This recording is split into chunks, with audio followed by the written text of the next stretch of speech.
welcome to livealittlehigher.com. We continue learning the book of the Beis Halevi on Ahavat Israel. It's a beautiful book. I really recommend everybody to get it, to buy it, to have it in your beautiful bookcases. Because really this is the ticket to solve every world problem is here. So today we're in chapter 8, which says that the feeling of hate also engenders resentment and dispute.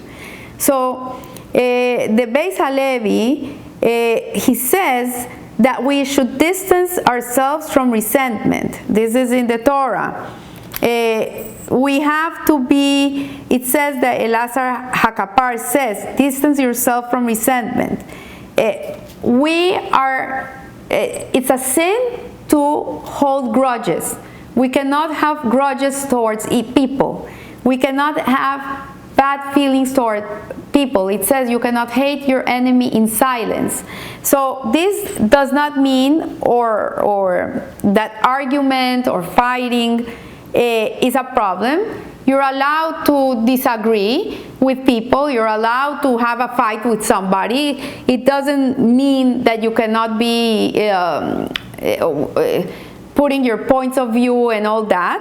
But what it means is that we should never hold grudges. We should never hold resentment or complain about people or anything in the world. So it says, a complainer may not commit a specific sin, but complaining in itself leads to many sins. So complaining really comes from lack of gratitude. A person that's always complaining, a complainer, is always not happy with his lot. He's always finding fault in everything, either in people or in his life or in his work or anything. He's always complaining. So the Beis Halevi is discussing the sin of hatred. In truth, the root of all hatred is negative feelings, because resentment leads to hatred. And it says resentment is in essence the core issue of complaining as well. So to be able to have love for our fellow, we need to really eradicate within us these bad feelings, negative feelings towards people. And I know it's very hard, it's not easy. There's a lot of people that really give us bad vibes, and they're like always touching the buttons in us to be the worst that we can be. And there's people that are very difficult people, very toxic people, you can call them, and we all have to deal with them either in our workplace or in our homes or in our friendship circle. We're not immune to this, but what the Torah teaches is that we cannot be consumed with feelings of hatred towards other people. We cannot feel bad towards other people. So what defines a complaint? So Rabbeinu Yonah defines a complainer as one who consistently complains and who repeatedly disparages whatever his fellow says or does. So you have people that no matter what you say or what you do, in their eyes it's always wrong. So this you have to keep away from. You cannot be this way. It says he will constantly judge him negatively. There's people that can never see anything good in anybody. They're always looking at the bad in others. So additionally, the Beis Halevi writes, one who is constantly complaining will sometimes perceive Hashem's kindness as punishment. So this is a perspective.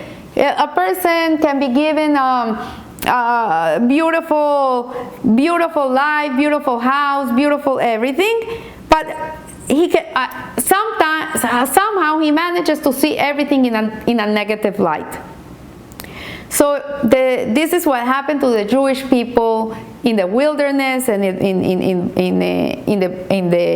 in the desert, when the spies came out of the land that Hashem was promising, this beautiful land flowing with milk and honey, where they were going to have all the riches in the world. And what do? They come out and they complain and they complain and they complain. There's giants, we're like grasshoppers in their eyes, and they're complaining. So this has cost us dearly till today. We're still mourning the destruction of our temples on the 9th of Av because of a day that we complained. So indeed, Shlomo HaMelech, the wisest man in the world, teaches about the detrimental outcome of a complainer. And he says, a duplicitous man incites strife, and a near-gone complainer estranges an aloof. So Rashi interprets aloof to mean alufo shel olam, the ruler of the world. Hashem, which means that complainers separate themselves from Hashem.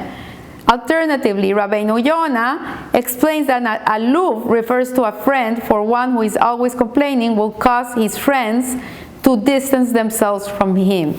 So when we complain, it's like saying what God is giving me is not good enough. And it becomes like a way of being. It's a bad habit to be a complainer. And also, a person that is a complainer, complaining becomes like a COVID, like a virus that everybody catches. Like if you sit in a restaurant and there's someone in the table that's been complaining and complaining that the food is not so good, the service is terrible, I thought this place was going to be cleaner, and they start complaining, you're going to see that in 2 seconds the whole table is going to be complaining. So you have to be very, very careful, because to be a complainer becomes catchy. And not only you're falling into sin, you're making other people sin, which is even worse. So he says that we have to be humble in spirit in the presence of every person, and to the members of our household more than everyone else. For if you are resentful and fight with your household, your end will be to gain on. So what it's saying here is something very, very deep and very, very strong. And it says that the place where you have to begin not complaining is actually your home. This is a place where people complain the most.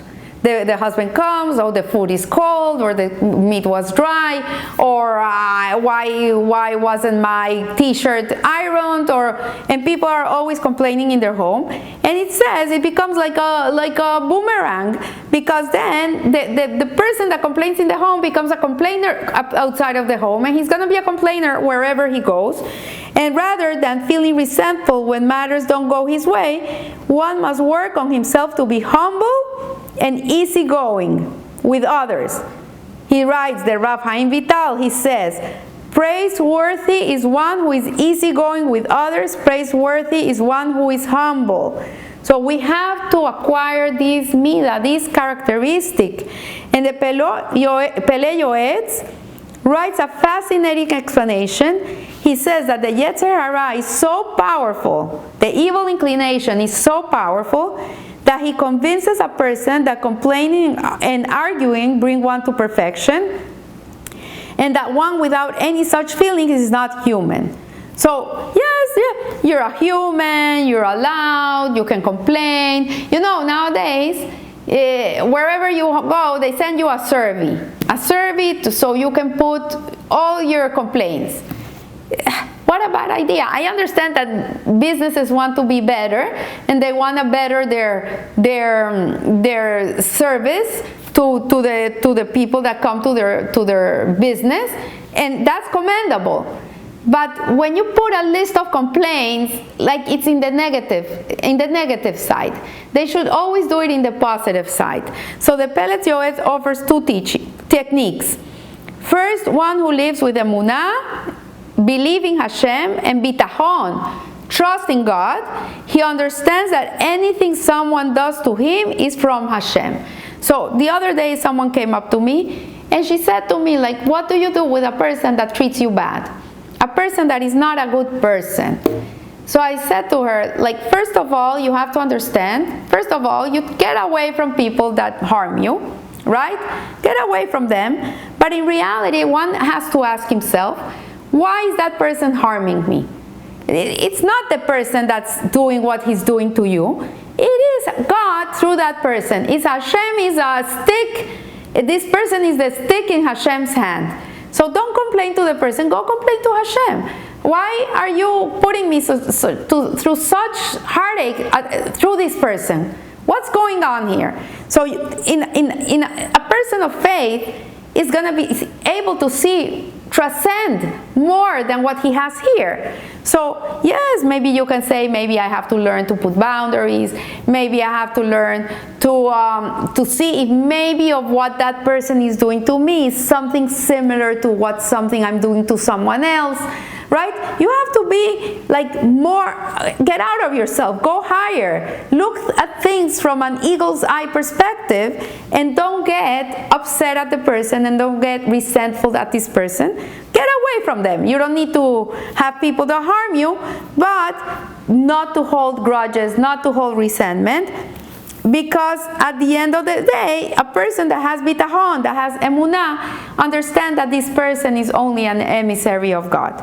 And second, one who learns Torah on a constant basis, especially if a person is learning Musar, which are teachings of self-refinement, and the Hasidut is another way of learning self-refinement. One is through Geburah, through the strictness, and the other one is through love. You can choose either way, the one that fits you best. But anyways, these two ways, these two important learning, both the Musar and the Hasidut, are what are going to enable a person to be able to refine his midot, his character traits. So more important than being kind and positive with others, one must work on living peacefully with his family members. And that's what it's saying here, that being humble has to start in your home. It has to start with your people, with your spouse, with your children, with your siblings. It has to start with you. Begin with you, with your own peace, of being not resentful with yourself. You know, being shameful, being a person that has shame, that carries shame, is in a way resentful. You have to not be resentful with yourself, because if you're resentful with yourself, then you're not going to be able to forgive other people. And so this is the teachings of this chapter, that eventually what we have to do is understand that all these dichotomies and all these interactions that we have with others that might bring a person to fall into the trap of resentment and hatred, which will lead to hatred, then that's where the price, the gold price is hidden, is if a person learns to be calm, peaceful, forgiving, not judgmental, that is able to take it in as a lesson and not as someone is doing something to me, but Hashem is giving me a growth opportunity here, then we're not going to fall into this category of being a resentful, hateful human being. So I want to leave you here. I want to bless you with a beautiful week, that Hashem should guide you and give you strength in all your learning, and that you should be able to apply all these teachings in your life. And in this way, not only you're going to live a little higher, you're going to make everybody around you live a little higher. So thank you.